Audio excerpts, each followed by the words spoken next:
In addition, the only televised debate between the two candidates ahead of the second round was characterized by an absence of any effective moderation, allowing it to be used as a platform for mutual accusations rather than offering a meaningful comparison of political programs.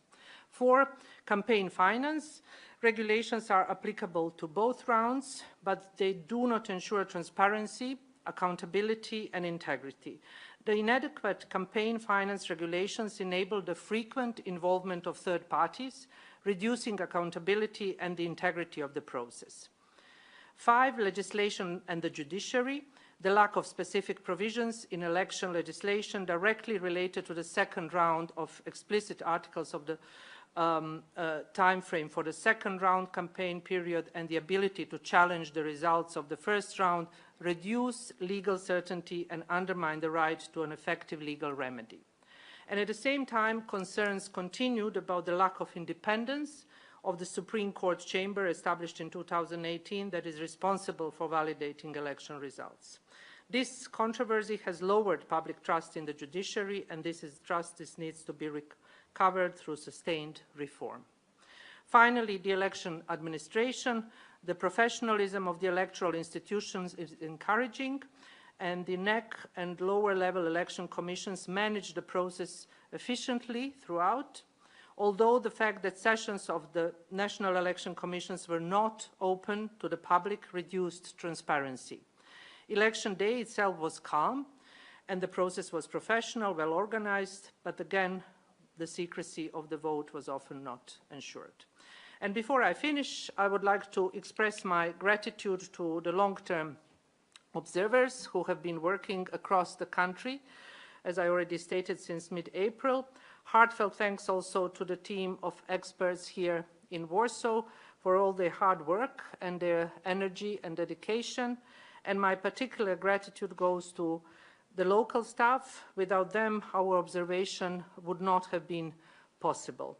So thank you, and I look forward to your question. Thank you. Thank you so much. And now we turn to Julian Bulay, who heads the PACE delegation. Thank you so much, Madam Andrus. Dear journalists, dear representatives of the civil society, just a few words about me. I'm a Romanian MP, member of the Foreign Affairs Committee at home, and when at PACE in Strasbourg, I'm the chair of the Liberal Group.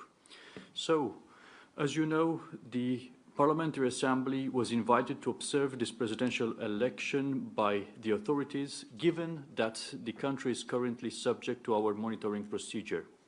I would like to thank the authorities for their invitation and for the smooth cooperation in carrying out this mission. I would also like to extend my warm thanks to you, Madam Mijatovic, head of the ODIHR mission, and to your highly skilled and professional team for our excellent cooperation these past few days. As per custom practice, the Parliamentary Assembly was present in the second round with a limited delegation of 8 observers, including our experts from the Venice Commission.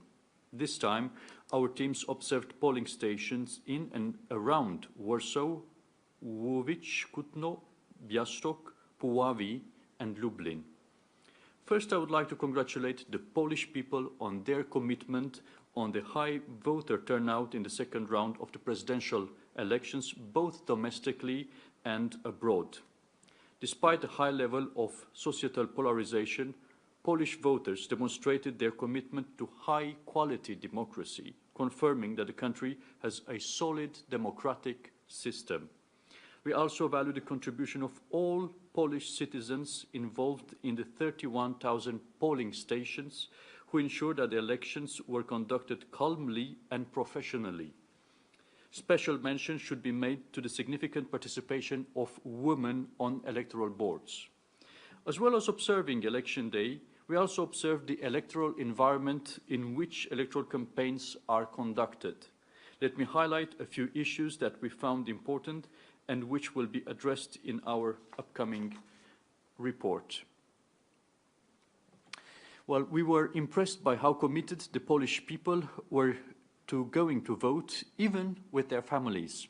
While I understand that this is a custom practice in Poland, vote secrecy, however, is a pillar of our shared electoral heritage.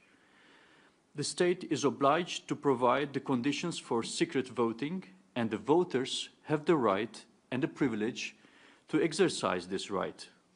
This is an important safeguard to ensure that everyone feels free to vote, immune from any undue social or political pressure in both urban and rural areas. Then, we also identified some vulnerabilities in the electoral process.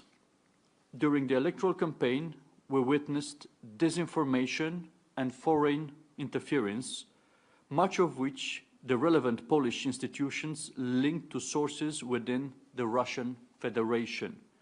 The lack of efficient coordination among institutions limited the effectiveness of efforts to counter these attempts.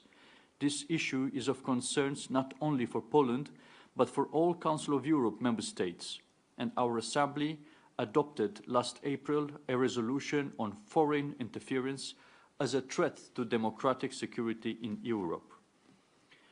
Hybrid and cyber threats are another vulnerability which undermines electoral integrity and people's trust in the system. On 29th of May, the Prime Minister announced the extension of national security measures in response to ongoing hybrid and cyber threats from the Russian Federation and Belarus. Over the past 2 weeks, there has been a great deal of concern about the independence of the Supreme Court chamber in charge of validating the election results. According to the European Court of Human Rights in Strasbourg, this chamber does not meet the criteria for a tribunal established by law. Concerns about the independence of the judiciary, including in electoral matters, will persist beyond this specific election. The absence of regulations of third-party campaigning is also an issue. These entities campaign for candidates but are not legally required to disclose their income and expenditure sources, which undermines the transparency, accountability, and integrity of campaign financing. We will now monitor post-election developments and prepare recommendations for our delegation to submit to the Parliamentary Assembly in September.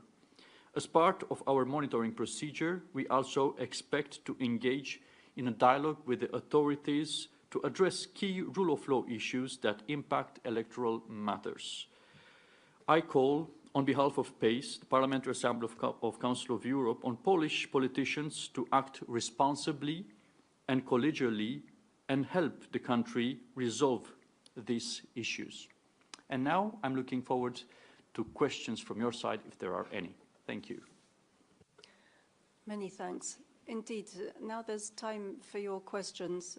As this is a press conference, we will only be taking questions from journalists, so I'd be grateful if you could begin by introducing yourself and your media outlet. Are there any questions from the media?